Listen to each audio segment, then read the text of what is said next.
Salam kerahiman. Hari ini 22 Desember. Kita akan baca dari 792. Kita mulai ya. Dalam nama Bapa dan Putra dan Roh Kudus. Amin. Aku tidak pernah boleh menceritakan pengalaman-pengalamanku sendiri. Ketika menanggung penderitaan, aku harus mencari kelegaan di dalam doa. Ketika mengalami keraguan-raguan, aku yang paling ringan, aku hanya boleh minta nasihat Bapa pengakuanku. Aku harus selalu memiliki hati yang terbuka untuk menerima penderitaan orang lain dan membenamkan penderitaan-penderitaanku dalam hati ilahi sehingga penderitaan itu tidak akan dilihat orang sejauh itu mungkin. Aku harus selalu mengusahakan ketenangan, tidak peduli betapa besar badai yang melanda situasiku. Aku tidak boleh membiarkan suatu pun mengganggu ketenangan dan keheningan batinku. Tidak suatu pun dapat menandingi damai jiwa. Kalau aku salah menilai sesuatu, aku tidak akan menjelaskan diriku. Kalau superior ingin tahu kebenaran, apakah aku berada di jalan yang baik atau tidak, biarlah ia mencarinya dari orang-orang lain, bukan dari diriku sendiri. Yang penting bagiku adalah menerima segala sesuatu dengan keterbukaan batin yang rendah hati. Aku akan meluangkan masa Advent ini sesuai dengan arahan Bunda Allah, dalam keheningan dan kerendahan hati. Dikatakan di situ ya, aku tidak pernah boleh menceritakan pengalaman-pengalamanku sendiri. Kita sering atau juga ada orang ya, dia mengalami satu pengalaman penderitaan, kesusahan, dia ingin bercerita dengan orang lain. Dia ingin menumpahkan atau bercerita apa yang sedang dialami. Tapi di sini dikatakan, sedangkan Suster Faustina tidak boleh menceritakan pengalaman-pengalamanku sendiri. Jadi kembali lagi fokusnya bukan saya. Karena kalau kita bercerita kepada orang lain, otomatis orang yang mendengar itu terbeban.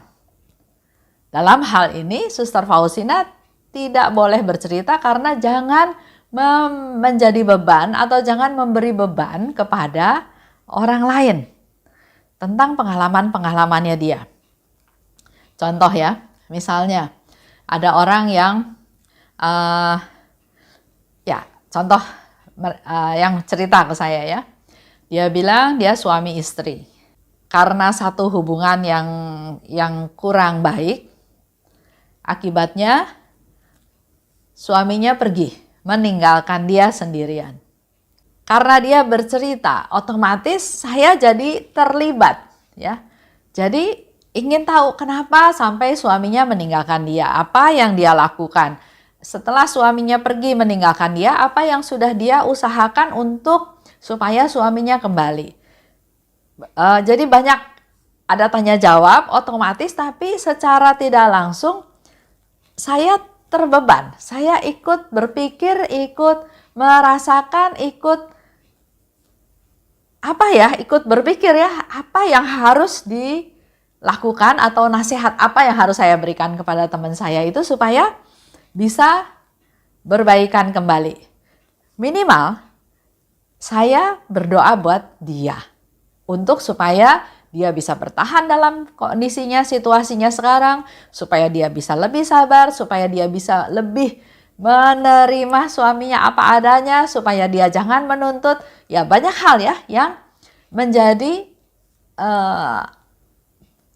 pikiran saya juga, supaya dia bisa berbaikan kembali. Atau ada juga satu teman yang juga bercerita tentang dia jatuh sakit. Dia sakit dan sakitnya itu berkelanjutan, nggak sembuh-sembuh, bahkan kondisinya makin lemah, makin parah. Atau baru-baru ini saya dengar satu cerita dari seorang ibu, dia katakan dia jatuh sakit, dia harus ke rumah sakit bahkan karena kepalanya bocor. Terus saya bilang, kenapa bisa begitu Bu? Oh iya, karena anak saya betulin rumah, ternyata asbesnya jatuh dan nimpa kepalanya dia gitu ya. ya otomatis jadi kepikiran. Ini hanya salah satu contoh kenapa mungkin Suster Faustina dikatakan tidak pernah boleh menceritakan pengalaman-pengalamanku sendiri. Jangan menjadi beban orang lain. Ketika menanggung penderitaan, walaupun kecil ya, aku harus mencari kelegaan dalam doa. Jadi bukan bercerita kepada banyak orang, tapi masuk dalam doa, ceritakan, sampaikan pada Tuhan. Cerita pada Tuhan. Ketika mengalami keraguan-raguan, aku hanya boleh minta nasihat Bapa pengakuanku. Jadi jangan asal cerita. Kita mengalami masalah, kita cerita. Nah, kalau asal cerita, pertama mungkin menjadi beban orang yang mendengarkan, atau malah mungkin makan waktu dari orang yang mendengarkan, atau bahkan kalau kita ceritanya salah, kita cerita sama orang lain yang malahan bisa tanda kutip memberikan nasihat yang malah menjerumuskan. Ya, jadi jangan asal ngomong. Kalau Suster Faustina di sini dikatakan hanya boleh minta nasihat Bapa pengakuanku. Aku harus memiliki hati yang terbuka untuk menerima penderitaan orang lain.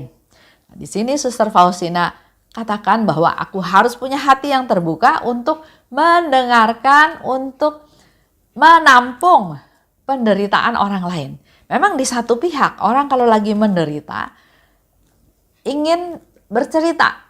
Katanya kalau sudah diceritakan itu sudah plong, mungkin sekian puluh persen kemarahannya, kesedihannya, kekecewaannya, putus asanya sudah berkurang. Kalau kita di posisi Suster Faustina, posisi yang lebih kuat, posisi yang harusnya menghibur, mensupport, menguatkan, justru kita jangan sembarang cerita sama orang. Tapi di pihak lain kita harus punya hati yang terbuka untuk mendengar penderitaan orang lain. Mendengarkan, memberi nasihat, menghibur, atau ikut menanggung penderitaan. Seperti yang tadi saya sharingkan. Minimal saya bantu dia dalam doa supaya dia menjadi lebih kuat. Atau melakukan mati raga, atau berdoa silih, atau berdoa koronka untuk dipersembahkan untuk teman yang sedang susah, yang sedang menderita. Banyak hal ya yang bisa kita lakukan. Tapi penderitaan sendiri usahakan tidak diketahui oleh orang lain. Kalau masih bisa ditahan-tahan, jangan cerita sama orang lain. Bahkan di sini dikatakan berdoa. Mencari kelegaan dalam doa. Artinya walaupun kita menderita, hidup kita tetap harus ceria, harus semangat, dan jangan menunjukkan bahwa kita dalam posisi kondisi sedang menderita. Aku harus mengusahakan ketenangan, tidak peduli berapa besar badai yang melanda situasiku.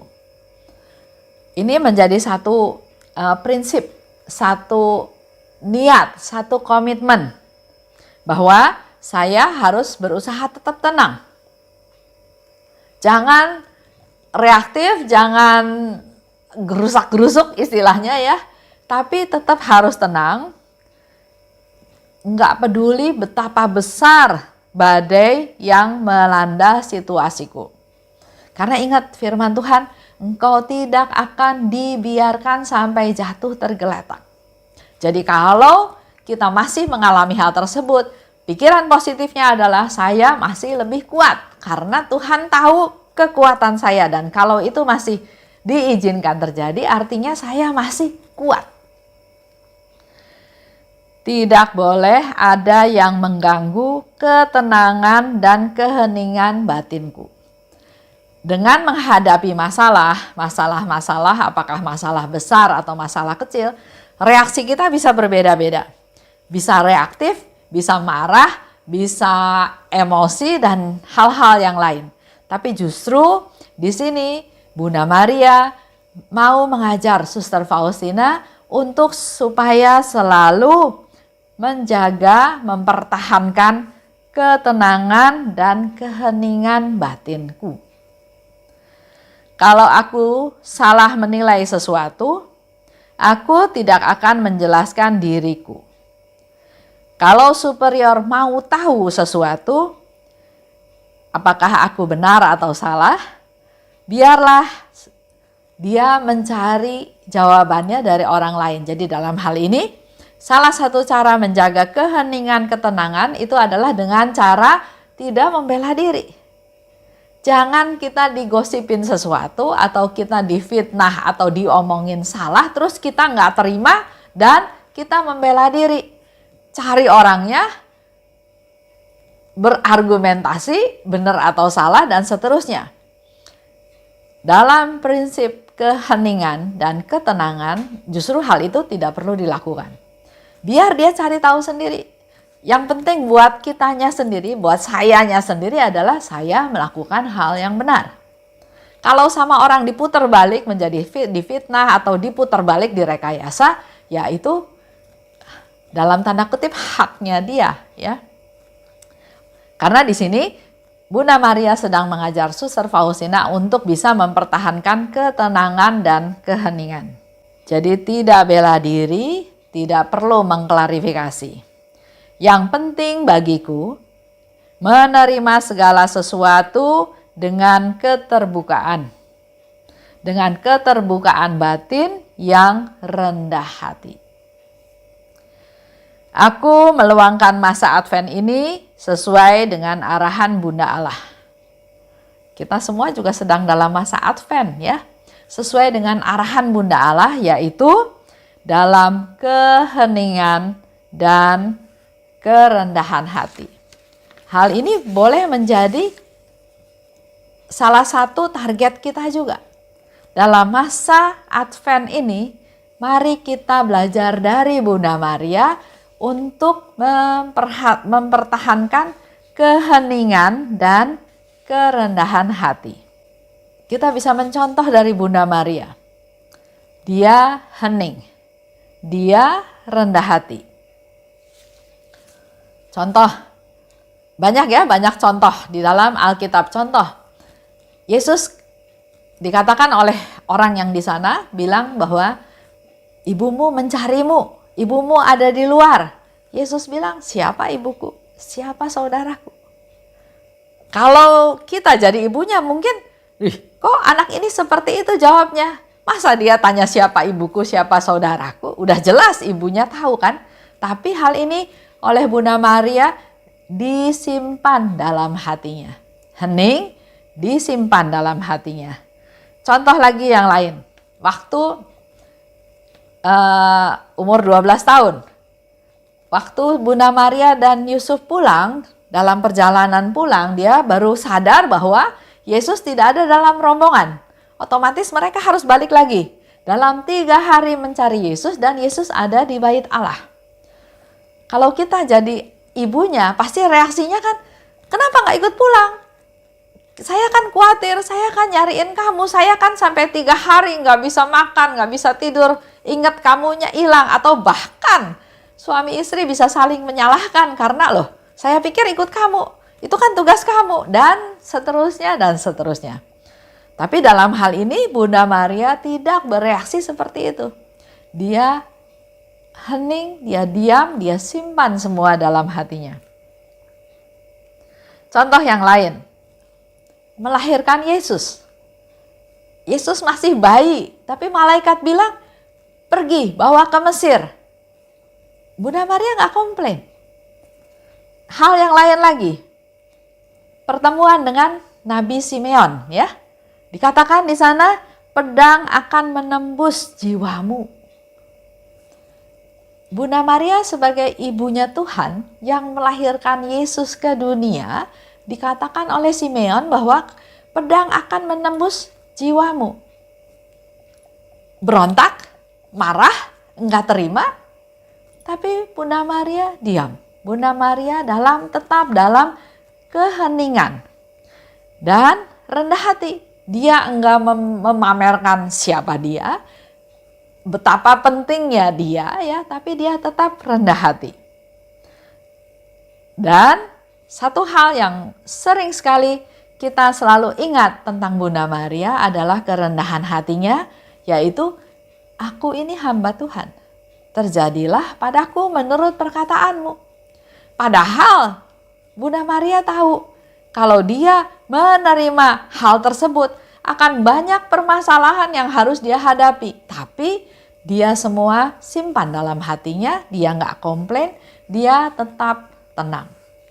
Nah, ini menjadi masukan buat kita semua. Masih ada beberapa hari ya, kita belajar dari Bunda Maria untuk mempertahankan keheningan, banyak berdoa, dan juga bersikap rendah hati. Baik, saya tutup ya. Dalam nama Bapa dan Putra dan Roh Kudus. Amin. Bunda Maria, Bunda kami semua, terima kasih atas pengajaran-Mu pada hari ini. Kami mau belajar dari-Mu Bunda untuk bisa mempertahankan keheningan dan juga bersikap rendah hati dimanapun kami berada, khususnya dalam masa Advent ini. Persiapkan kami Bunda, mampukan kami untuk menyambut kedatangan Putra-Mu Tuhan kami Yesus Kristus. Doakan kami ya Bunda, dan terimalah salam kami. Salam Maria, penuh rahmat Tuhan sertamu, terpujilah engkau di antara wanita dan terpujilah buah tubuhmu Yesus. Santa Maria, Bunda Allah, doakanlah kami yang berdosa ini, sekarang dan waktu kami mati. Amin. Dalam nama Bapa dan Putra dan Roh Kudus. Amin. Salam kerahiman.